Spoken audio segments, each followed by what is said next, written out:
Hello friends, मेरा नाम है शहाबुद्दीन और आप देख रहे हैं हमारे चैनल MS राजा को। फ्रेंड्स, आज हम आपको इस वीडियो में बताने वाले हैं कि कैसे आप ट्राइग्नोमेट्रिक के कुछ रेशियोज का एंगल्स जो होता है उसको कैसे आप याद कर सकते हैं। ये याद करना मुश्किल होता है अगर बिना ट्रिक का याद किया जाए तो मैं इसी वीडियो में बताने वाला हूं कि कैसे आप ट्रिक से इस सब को याद कर सकते हैं। तो चलिए मैं बताता हूं और आप पूरे वीडियो को बिल्कुल स्किप किए हुए देखें और याद करने का तरीका सीखे। तो चलिए फ्रेंड्स, वीडियो स्टार्ट करने से पहले हमारा आपसे एक रिक्वेस्ट है कि अगर हमारे चैनल पर आप नए हैं तो चैनल को सब्सक्राइब करें और बेल आइकन को दबाएं ताकि हमारा जो भी वीडियो अपलोड हो आप तक आसानी से पहुंच सके। तो चलिए बिना टाइम लिए हुए स्टार्ट करते हैं।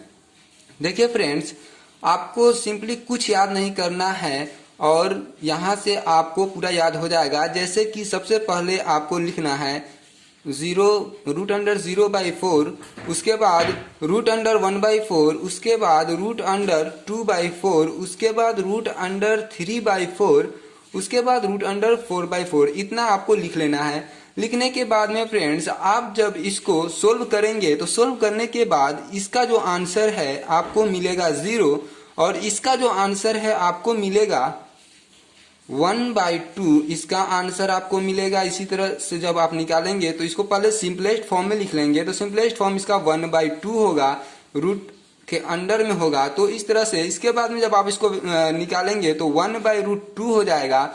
उसी तरह से √3/2 हो जाएगा और यहाँ पर 1 हो जाएगा। तो ये जो भी हमारा वैल्यू आया ये सब वैल्यू हो जाएगा आपका साइन 0 डिग्री का ये हो जाएगा, साइन 30 डिग्री का ये हो जाएगा, साइन 45 डिग्री का ये हो जाएगा, साइन 60 डिग्री का ये हो जाएगा और साइन 90 डिग्री का ये हो जाएगा। तो चलिए मैं पहले इन सबको फिल कर देता हूँ यहाँ पर। तो देखिए यहाँ पर साइन 0 डिग्री का हमारा वैल्यू क्या आया है 0, तो लिख लूंगा 0। उसके बाद साइन 30 डिग्री का वैल्यू हमारा आया है 1/2, तो आप यहाँ पर लिख लेंगे 1/2। और यहाँ पर देखिए साइन 45 डिग्री का वैल्यू हमारा आया है 1/√2, तो 1/√2 लिख लेंगे। उसके बाद यहाँ पर देखिए साइन 60 डिग्री का वैल्यू हमारा आया है √3/2, तो यहाँ पर आप लिख लेंगे √3/2। उसके बाद साइन 90 डिग्री का वैल्यू है 1, तो 1 लिख लेंगे। इसके बाद में हमारा देखिए साइन वाला जो भी फिल था आराम से हो गया है। तो इसके बाद में आपको सीधा याद करना है यहाँ पर, जैसे कि आपको पहले पढ़ाया गया होगा कि साइन जब आप देखते हैं साइन तो इसका मतलब होता है 1/कोसेक। मतलब कि साइन का रेसिप्रोकल होता है कोसेक और कोसेक का रेसिप्रोकल होता है साइन। तो यहाँ पर जैसे आप देख रहे हैं तो साइन 0 डिग्री है। इसका मतलब अगर हम कोसेक निकालेंगे तो रेसिप्रोकल हो जाएगा। तो अगर साइन 0 डिग्री है तो हमको कोसेक निकालना है, तो कोसेक रेसिप्रोकल हो जाएगा। इसका मतलब है कि 1/0 हो जाएगा कोसेक। तो 1/0 को आप पता ही होगा क्या लिखा जाएगा, यहाँ पर इनफाइनाइट लिखा जाएगा, क्योंकि किसी भी नंबर को 0 से डिवाइड करने पर इनफाइनाइट हो जाता है। और ये हो क्यों जाता है यहाँ पर देखिए। तो सबसे पहले ये हुआ पार्ट, जैसे आप न्यूमरेटर और डिनोमिनेटर फ्रैक्शन वाला देखे होंगे तो ये हुआ पार्ट। ऊपर वाला न्यूमरेटर जो होता है पार्ट होता है और डिनोमिनेटर जो होता है पूरा होल होता है। तो जो पार्ट होता है वो हमेशा पार्ट या तो पूरे से बराबर होगा या पूरे से कम होगा। ऐसा तो नहीं होगा कि हमारे पास जितना नंबर है उससे ज्यादा या जितना सामान है उससे ज्यादा हमारा पार्ट हो जाएगा, ऐसा नहीं होता है। तो यहाँ पर इसीलिए यहाँ पर इनफाइनाइट हो जाता है। तो देखिए यहाँ पर जब आप इसका रेसिप्रोकल किए तो आपको आंसर मिला कोसेक का इनफाइनाइट। इसके बाद में जब आप इसका रेसिप्रोकल करेंगे 1/2 है, जब आप इसका रेसिप्रोकल करेंगे तो हो जाएगा 2, देन कोसेक 30 डिग्री का वैल्यू हो जाएगा 2। उसी तरह से जब आप 1/√2 का रेसिप्रोकल करेंगे तो इसका वैल्यू आपको मिलेगा √2, तो इसका कोसेक 45 डिग्री का आंसर हो जाएगा √2। उसी तरह से आप यहाँ पर देखेंगे तो हो जाएगा 2/√3 और यहाँ पर 1/1 है तो हो जाएगा 1।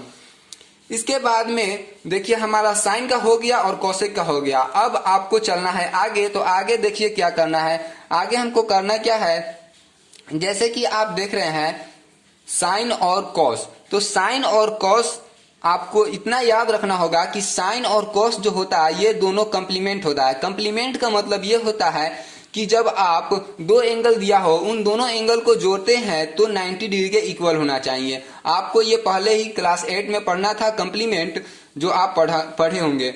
तो यहाँ पर देखिए कंप्लीमेंट होता है तो इसका मतलब अगर साइन 0 डिग्री है तो कॉस 90 डिग्री होना चाहिए। तो कॉस 90 डिग्री का मतलब ये 1, तो आप लिख लेंगे 1। अगर साइन 30 डिग्री है तो कॉस 60 डिग्री होना चाहिए, मतलब कि √3/2। और साइन 45 डिग्री है तो कॉस 45 डिग्री भी होना चाहिए 90 डिग्री पुराने के लिए, तो यहाँ पर सेम हो जाएगा। उसी तरह से ये हो जाएगा 1/2 और ये हो जाएगा 0। उसके बाद में आपको सेम उसी तरह जैसे आप यहाँ पर देखे हैं साइन का रेसिप्रोकल कॉसेक था, उसी तरह से ये कॉस का रेसिप्रोकल 1/कॉसेक होता है, 1 सेक होता है, और सेक का रेसिप्रोकल कॉस होता है। तो जैसे आप देखिए यहाँ पर 1 है तो सेक 0 कॉस 0 डिग्री का वैल्यू 1 है, तो उसी तरह से सेक 0 डिग्री का वैल्यू निकालेंगे तो वो कॉस का रेसिप्रोकल हो जाएगा। तो 1 का रेसिप्रोकल 1 ही होता है, तो ये 1 हो जाएगा। उसके बाद में कॉस 30 डिग्री देख रहे हैं आप, यहाँ पर √3/2 है, तो सेक जो है कॉस का रेसिप्रोकल होता है, तो ये हो जाएगा 2/√3। उसके बाद में कॉस 45 डिग्री 1/√2 है, तो ये यहाँ पर जो लिखेंगे सेक का वैल्यू सेक 45 डिग्री का, तो ये कॉस का रेसिप्रोकल होता है, तो ये हो जाएगा √2।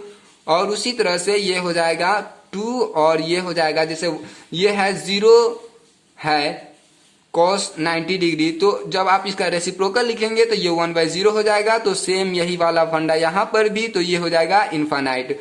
तो यहाँ पर फिर से आपको लिखने देना है इनफाइनाइट। उसके बाद में बच गया हमारा 2 tan और cot।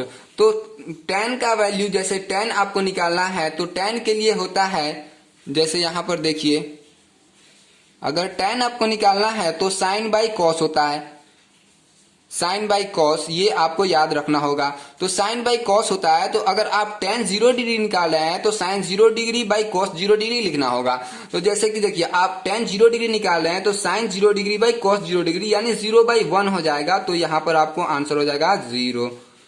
उसी तरह से जब आप यहाँ पर करेंगे sin 30 डिग्री/cos 30 डिग्री, तो आपको मिलेगा tan 30 डिग्री, जिसका वैल्यू आपको मिल जाएगा, ये 2 से 2 कैंसिल हो जाएगा और यहाँ पर हो जाएगा 1/√3। उसी तरह से यहाँ पर ये √2 और √2 कैंसिल हो जाएगा, बच जाएगा 1।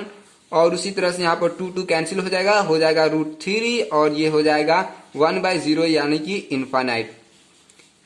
अब आपको सेम वही प्रोसेस जैसे कि आप आपको मैं बताया हूं कि साइन का रेसिप्रोकल कॉसेक होता है और कॉसेक का रेसिप्रोकल साइन होता है, और कॉस का रेसिप्रोकल सेक होता है और सेक का रेसिप्रोकल कॉस होता है। उसी तरह से tan का रेसिप्रोकल कॉट होता है और कॉट का रेसिप्रोकल tan होता है। तो देखिए आप tan 0 डिग्री का वैल्यू निकालते हैं तो tan 0 डिग्री का मतलब 0, तो इसका रेसिप्रोकल जब आप कॉट निकालेंगे तो इसका रेसिप्रोकल हो जाएगा। तो आप जब इसका रेसिप्रोकल लिखेंगे तो 1/0 लिखेंगे, तो यहाँ पर आपको मिल जाएगा इनफाइनाइट। उसके बाद में tan 30 डिग्री का वैल्यू है आपको 1/√3। जब आप इसका रेसिप्रोकल लिखेंगे तो आपको मिलेगा √3, तो cot 30 डिग्री का वैल्यू आपको हो जाएगा √3। उसके बाद में उसी तरह से आप यहाँ पर लिखेंगे 1/1, तो 1 ही रह जाएगा, और इसका जब रेसिप्रोकल लिखेंगे तो हो जाएगा 1/√3, और इसका जब रेसिप्रोकल लिखेंगे तो ये क्या, ये है 1/0। जब इसका रेसिप्रोकल आप लिखेंगे तो 0/1 हो जाएगा, मतलब कि ये 0 हो जाएगा। तो इस तरह से आप पूरे टेबल को फिल कर सकते हैं, और फिल करने के बाद में आप आसानी से याद भी कर सकते हैं, और याद करने में कोई दिक्कत नहीं होगा। मैं इसको ट्राई करता हूं, आप भी कीजिए। तो फ्रेंड्स, वीडियो अगर आपको अच्छा लगा हो तो लाइक कीजिएगा और चैनल को सब्सक्राइब कीजिएगा। Thank you for watching my video. जय हिंद।